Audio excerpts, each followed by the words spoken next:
Acesta este pământul nostru, fragil și prețios. Deși suntem o țară mică, visul nostru este măreț.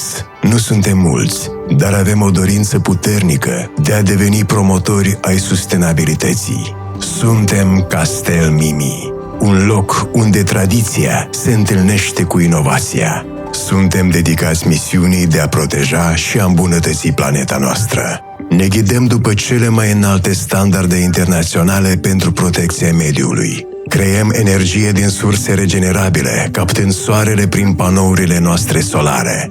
Folosim sisteme pasive de încălzire și răcire pentru a conserva resursele naturale într-un mod mai eficient. Am făcut tot posibilul să oferim acces facil tuturor, indiferent de necesități, și am deschis porțile locurilor de muncă pentru cei cu superputeri.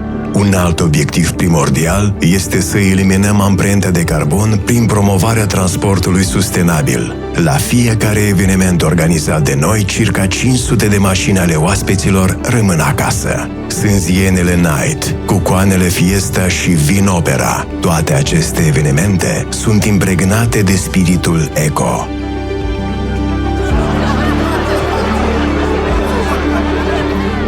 Am înrădăcinat o viță de cultură să nu servim vin din pahare de plastic, ca tribut fiecărui colț de pământ pe care îl atingem. Alătură-te misiunii globale. Fiecare dintre noi poate contribui la un viitor mai verde. Împreună facem Moldova și întreaga planetă să respire mai ușor.